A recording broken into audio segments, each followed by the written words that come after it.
ನಮಸ್ಕಾರ ಸ್ನೇಹಿತರೆ, ಸೀಕ್ರೆಟ್ ಸಬ್ ಕನ್ನಡ ಚಾನಲ್ಗೆ ಸ್ವಾಗತ ಸುಸ್ವಾಗತ. ಇಂದು ನಾವು ಪೆಸಿಫಿಕ್ ಮಹಾಸಾಗರದ ನಡುವೆ ಹರಡಿರುವ ಒಂದು ಅದ್ಭುತ ಸ್ಥಳಕ್ಕೆ ಹೋಗುತ್ತಿದ್ದೇವೆ. ಇದು ಸುಮಾರು 600ಕ್ಕೂ ಹೆಚ್ಚು ದ್ವೀಪಗಳನ್ನು ಹೊಂದಿರುವ ಪ್ರಪಂಚದ ಅತಿ ಚಿಕ್ಕ ದೇಶಗಳಲ್ಲಿ ಒಂದಾದ ಮತ್ತು ತನ್ನದೇ ಆದ ಅಸಾಮಾನ್ಯ ಸಂಸ್ಕೃತಿ ಇತಿಹಾಸದಿಂದ ಎಲ್ಲರನ್ನೂ ಅಚ್ಚರಿಗೊಳಿಸುತ್ತಾ ಬಂದಿರುವ ದೇಶ, ಅದುವೇ ಮೈಕ್ರೋನೇಷ್ಯಾ. ಈ ದೇಶ ಸುಮಾರು 1,10,000 ಜನಸಂಖ್ಯೆಯನ್ನು ಮಾತ್ರ ಹೊಂದಿದೆ. ಆದರೆ ಇಲ್ಲಿ ಪ್ರತಿ ವರ್ಷ ಲಕ್ಷಾಂತರ ಪ್ರವಾಸಿಗರನ್ನು ಈ ದೇಶ ಆಕರ್ಷಿಸುತ್ತದೆ. ಬನ್ನಿ, ಹಾಗಿದ್ದರೆ ಈ ದೇಶದ 10 ಅದ್ಭುತ ಸಂಗತಿಗಳನ್ನು ನಾವು ತಿಳಿದುಕೊಳ್ಳೋಣ. ಫ್ಯಾಕ್ಟ್ ನಂಬರ್ 1, ಸಮುದ್ರದಲ್ಲಿ ಕಟ್ಟಲಾದ ಪ್ರಾಚೀನ ನಗರ ನಾನ್ ಮಡೋಲ್. ಮೈಕ್ರೋನೇಷ್ಯಾದ ಫೋನ್ ಪೆ ದ್ವೀಪದ ಆಗ್ನೇಯ ತೀರದಲ್ಲಿ ಸುಮಾರು 100ಕ್ಕೂ ಹೆಚ್ಚು ಕೃತಕ ದ್ವೀಪಗಳ ಸಮೂಹವಿದೆ. ಅದನ್ನೇ ನಾನ್ ಮಡೋಲ್ ಎಂದು ಕರೆಯುತ್ತಾರೆ. ಇದು ಕ್ರಿಸ್ತಶಕ 1200 ಮತ್ತು 1500ರ ನಡುವೆ ಸೌಡೆಲೂರ್ ರಾಜವಂಶದ ಆಡಳಿತದಲ್ಲಿ ನಿರ್ಮಿಸಲಾಯಿತು. ಇದು ಸಮುದ್ರದೊಳಗೆ ಕಟ್ಟಲಾದ ಏಕೈಕ ಪ್ರಾಚೀನ ನಗರ ಎಂಬ ಹೆಗ್ಗಳಿಕೆಗೆ ಪಾತ್ರವಾಗಿದೆ.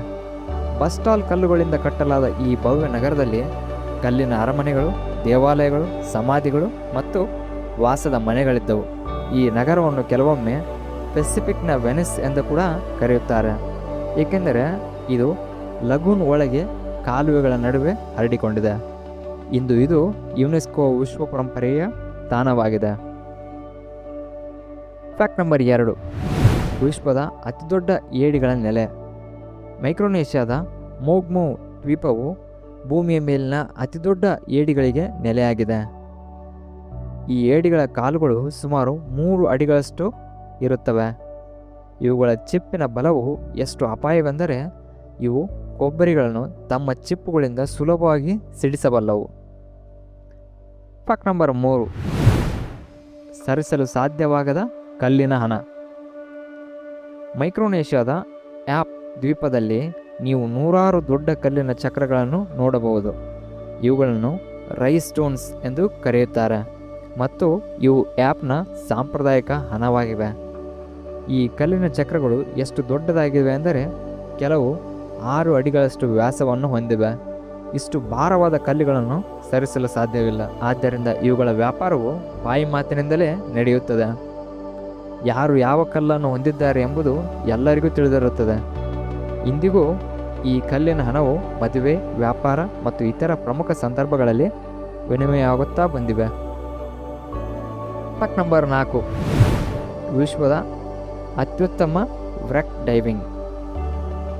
ಮೈಕ್ರೋನೇಷ್ಯಾ ವಿಶ್ವದ ಅತ್ಯುತ್ತಮ ವ್ರೆಕ್ ಡೈವಿಂಗ್ ತಾಣವಾಗಿದೆ. ವಿಶೇಷವಾಗಿ ಚೂಕ್ನ ಲಗೂನ್ನಲ್ಲಿ 2ನೇ ವಿಶ್ವಯುದ್ಧದ ಸಮಯದಲ್ಲಿ ಅಮೆರಿಕನ್ ಪಡೆಗಳಿಂದ ನಾಶಗೊಳಿಸಲ್ಪಟ್ಟ 60ಕ್ಕೂ ಹೆಚ್ಚು ಜಪಾನೀಸ್ನ ಯುದ್ಧ ನೌಕೆಗಳ ಭಗ್ನ ಅವಶೇಷಗಳಿವೆ. ಇಂದು ಈ ಮುಳುಗಿದ ಹಡಗುಗಳ ಕೃತಕ ಬಂಡೆಗಳಂತೆ ಕಾರ್ಯನಿರ್ವಹಿಸುತ್ತಿವೆ. ಈ ವರ್ಣರಂಜಿತ ಸಮುದ್ರ ಜೀವಿಗಳ ನೆಲೆಯಾಗಿವೆ. ಇದು ಪ್ರಪಂಚಾದ್ಯಂತ ಡೈವರ್ಗಳನ್ನು ಆಕರ್ಷಿಸುತ್ತದೆ. ಈ ಸ್ಥಳವು ಚರಿತ್ರೆಯ ಪುಟಗಳನ್ನು ಮತ್ತು ಸಮುದ್ರದ ಅದ್ಭುತವನ್ನು ಒಟ್ಟಿಗೆ ನಮಗೆ ತೋರಿಸುತ್ತದೆ. ಫ್ಯಾಕ್ಟ್ ನಂಬರ್ 5, ವಿಶ್ವದ ಅತ್ಯಂತ ಹಳೆಯ ಮಾನವೀಯ ವಾಯುಸೇತು. ಮೈಕ್ರೋನೇಷ್ಯಾ ಪ್ರತಿ ವರ್ಷವೂ ಆಪರೇಷನ್ ಕ್ರಿಸ್ಮಸ್ ಡ್ರಾಪ್ ಅನ್ನು ಆಯೋಜಿಸುತ್ತದೆ.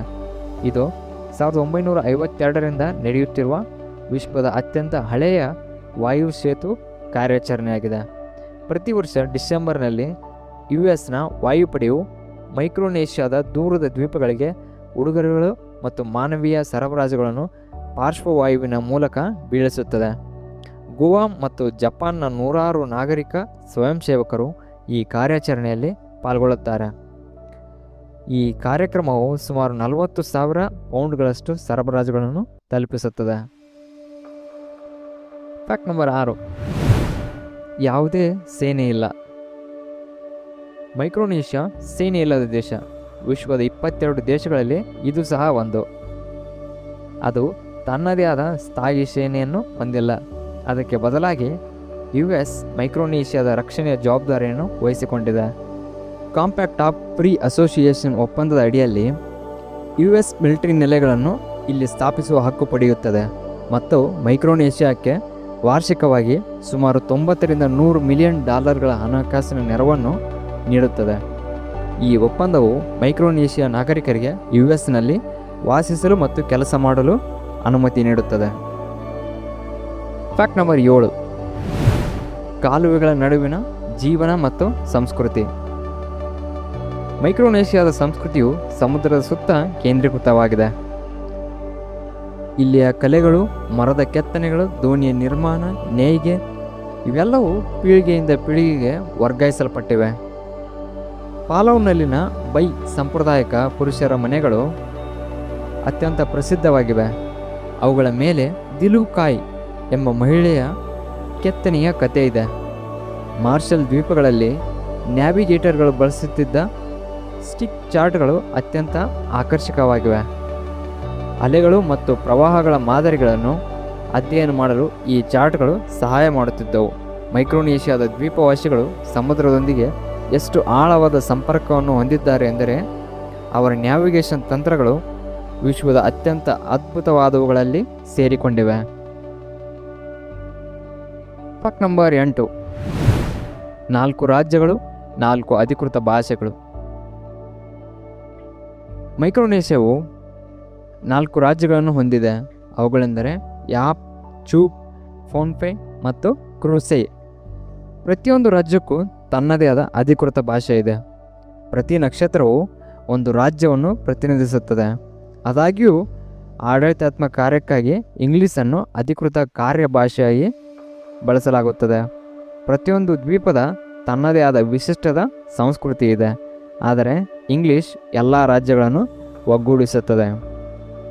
ಫ್ಯಾಕ್ಟ್ ನಂಬರ್ 9, 2000 ವರ್ಷಗಳಷ್ಟು ಹಳೆಯ ನಾಗರಿಕತೆ. ಮೈಕ್ರೋನೇಷಿಯಾದ ದ್ವೀಪಗಳು ಸುಮಾರು ಕ್ರಿಸ್ತಪೂರ್ವ 1000 ವರ್ಷಗಳ ಹಿಂದಿನ ಜನವಸತಿಯನ್ನು ಹೊಂದಿವೆ. ಮಾರ್ಷಲ್ ದ್ವೀಪಗಳಲ್ಲಿ ಪುರಾತತ್ವ ಶಾಸ್ತ್ರಜ್ಞರು 2000 ವರ್ಷಗಳಷ್ಟು ಹಳೆಯ ಪ್ರಾಚೀನ ಹಳ್ಳಿಗಳನ್ನು ಕಂಡುಹಿಡಿದಿದ್ದಾರೆ. ಫೋನ್ಫೆಯಲ್ಲಿನ ನಾನ್ ಮಡೋಲ್, ಕ್ರೋಸೆಯಲ್ಲಿನ ಕಲ್ಲಿನ ನಗರಗಳು, ಚೂಪ್ನ ಬೆಟ್ಟಗಳ ಮೇಲಿನ ಪ್ರಾಚೀನ ಕೋಟೆಗಳು ಮತ್ತು ಬುವಾಮ್ ಸೈಫಾನ್ನಲ್ಲಿನ ಲ್ಯಾಟ್ ಸ್ಟೋನ್ಗಳು ಇವೆಲ್ಲವೂ 1000 ವರ್ಷಗಳಷ್ಟು ಹಳೆಯ ನಾಗರಿಕತೆಯ ಕುರುಹುಗಳಾಗಿ ಉಳಿದುಕೊಂಡಿವೆ. ಫ್ಯಾಕ್ಟ್ ನಂಬರ್ 10, ಪ್ರಪಂಚದ ಅತಿ ಹೆಚ್ಚು ಮಳೆ ಬೀಳುವ ಪ್ರದೇಶಗಳಲ್ಲಿ ಒಂದು. ಮೈಕ್ರೋನೇಷಿಯಾಕ್ಕೆ ವಿಶ್ವದಲ್ಲಿ 2ನೇ ಅತಿ ಹೆಚ್ಚು ಮಳೆ ಬೀಳುತ್ತದೆ. ಕೆಲವು ಪ್ರದೇಶಗಳಲ್ಲಿ ವಾರ್ಷಿಕವಾಗಿ ಸುಮಾರು 400 ಸೆಂಟಿಮೀಟರ್ಗಳಷ್ಟು ಮಳೆಯಾಗುತ್ತದೆ. ಆದರೆ ಆಶ್ಚರ್ಯಕರ ಸಂಗತಿ ಎಂದರೆ ಸ್ಥಳೀಯರು ಛತ್ರಿಗಳನ್ನು ಬಳಸುವುದಿಲ್ಲ. ಅವರು ಮಳೆಯನ್ನು ಆಸ್ವಾದಿಸುತ್ತಾರೆ. ಅವರು ಮಳೆಯಲ್ಲಿ ನಡೆಯುತ್ತಾರೆ, ಒದ್ದೆಯಾಗುತ್ತಾರೆ ಮತ್ತು ಅದನ್ನು ಸ್ವಾಭಾವಿಕವಾಗಿ ತೆಗೆದುಕೊಳ್ಳುತ್ತಾರೆ. ಇಷ್ಟು ಮಳೆಯೇ ಈ ದ್ವೀಪಗಳನ್ನು ಹಸಿರು ಮತ್ತು ಫಲವತ್ತಾಗಿ ಇರಿಸಿದೆ. ಇಲ್ಲಿ ವರ್ಷಪೂರ್ತಿ ಉಷ್ಣವಲಯದ ಕಾಡುಗಳು ಚಿಗುರುಡೆಯುತ್ತವೆ. ನೋಡಿದ್ರಲ್ಲ ಸ್ನೇಹಿತರೆ, ಮೈಕ್ರೋನೇಷಿಯಾ ಸಮುದ್ರದೊಳಗಿನ ಪ್ರಾಚೀನ ನಗರದಿಂದ ಹಿಡಿದು ಸರಿಸಲಾಗದ ಹಣದವರೆಗೆ, ವಿಶ್ವದ ಅತಿದೊಡ್ಡ ಏಡಿಯಿಂದ ಹಿಡಿದು ಸೇನೆ ಇಲ್ಲದ ದೇಶದವರೆಗೆ ಮೈಕ್ರೋನೇಷಿಯಾ ಒಂದು ಅದ್ಭುತಗಳ ಭಂಡಾರವೇ ಸರಿ. ಈ ವಿಡಿಯೋ ನಿಮಗೆ ಇಷ್ಟ ಆದರೆ ಲೈಕ್ ಮಾಡಿ, ಶೇರ್ ಮಾಡಿ, ಸಬ್ಸ್ಕ್ರೈಬ್ ಮಾಡಿ. ಮತ್ತು ಮುಂದಿನ ವಿಡಿಯೋದಲ್ಲಿ ಹೊಸ ದೇಶದ 10 ಅದ್ಭುತ ಸಂಗತಿಗಳನ್ನು ನಾವು ತಿಳಿದುಕೊಳ್ಳೋಣ. ನಮಸ್ಕಾರ.